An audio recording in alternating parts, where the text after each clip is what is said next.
Hi. So I thought I would make a video because a picture is worth 1,000 words, right? So somebody, I think her name is Greta, and she had asked why would somebody work, in a journal instead of on canvas or paper. And I've been painting for many years and making art for years and years and years. And sometimes, I've worked on paper and canvas, and I have tons of art all over the place, hanging all over my house. And sometimes I got pieces of paper that I'd paint on. I've shown you guys, paintings that I'm working on. There's always a million things going on. But sometimes it's just lovely to work in a book. And I like making books. Okay. So these are something that you can carry it with you anywhere. So like last year I went and visited my kids 5 times. So I traveled all that time.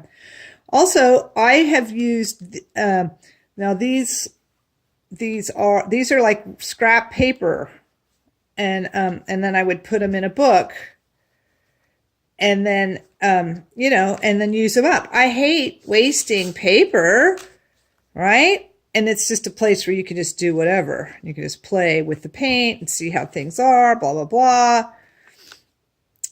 But this is like paper that I used for something else, and then I created a book from all these scraps, right? So that's one reason you could do it. I used to teach art, so the kids would, there was always scraps. Most of this is my scraps, though. So not all of these books, and this is just playing, and maybe my kids at one time were playing with things.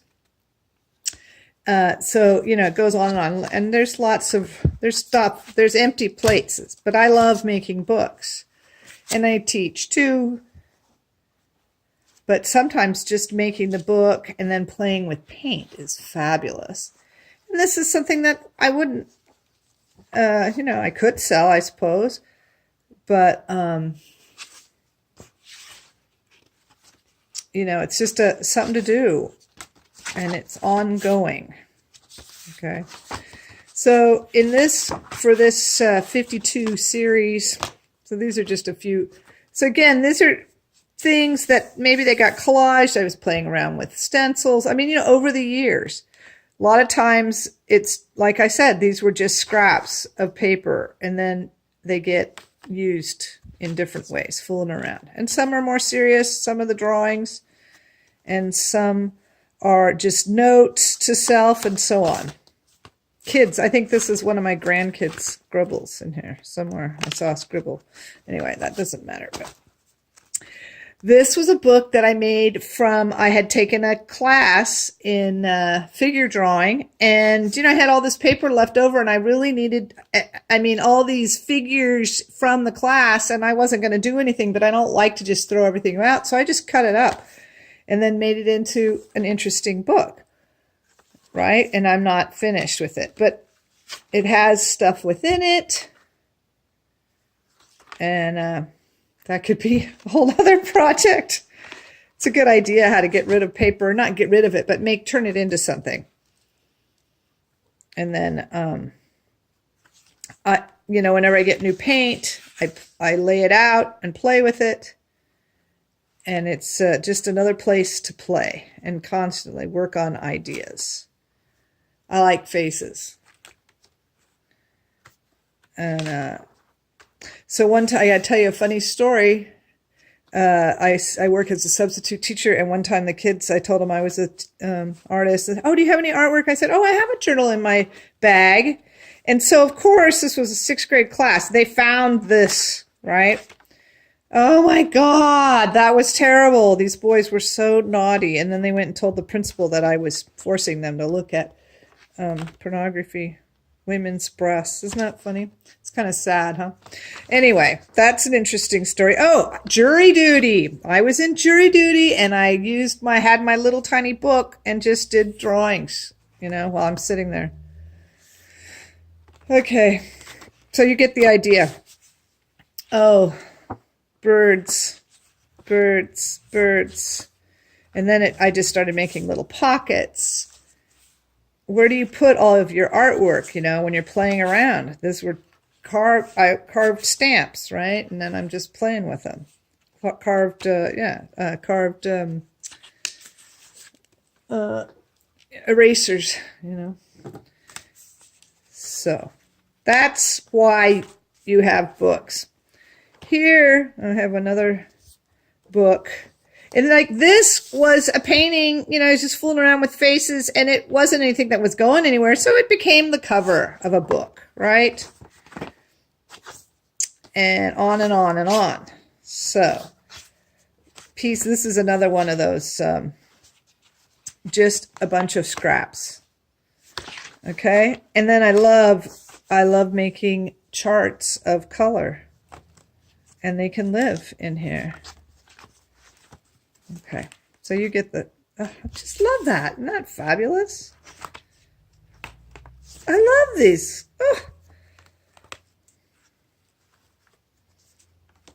Okay.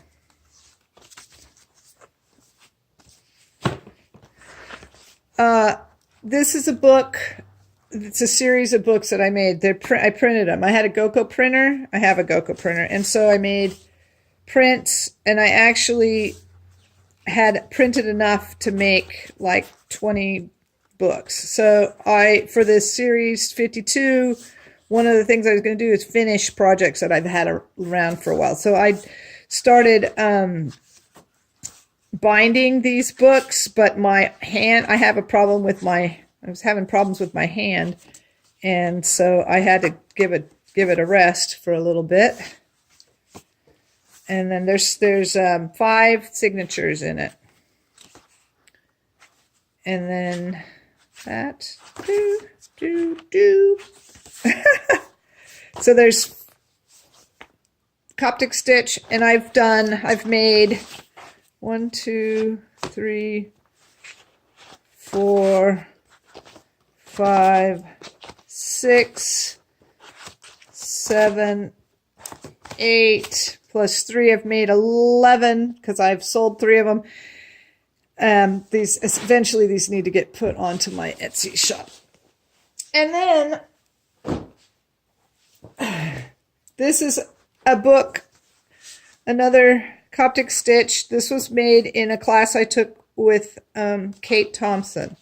So it's a wonderful way of recording color swatches and then the work that you're doing. What a fabulous place. Now I couldn't, if I had loose scraps everywhere, then I wouldn't be able to contain all this. So it becomes a working book as well. And, it is a working book.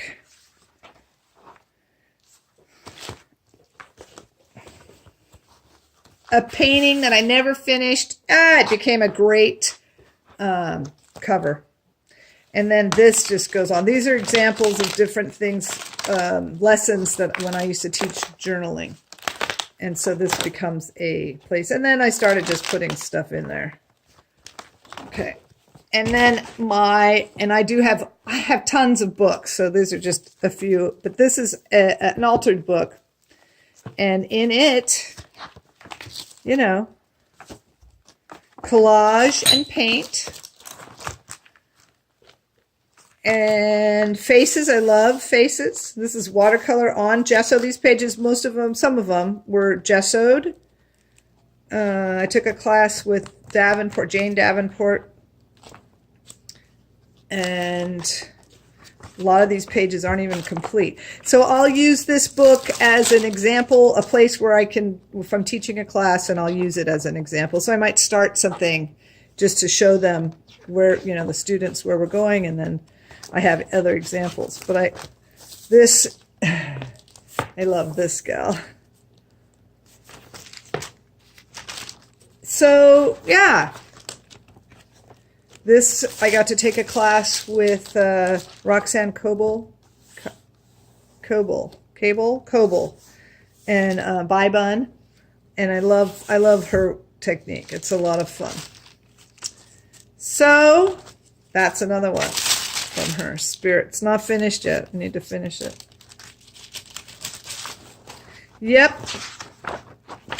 Tomorrow I work with I'm going to be teaching a class introducing art journaling using a altered book, using some of Roxanne's techniques in a high school, and I'm really excited about it. So that's my little video about why would you do art in a journal. Some of us get obsessed with the books. All right, thanks for listening.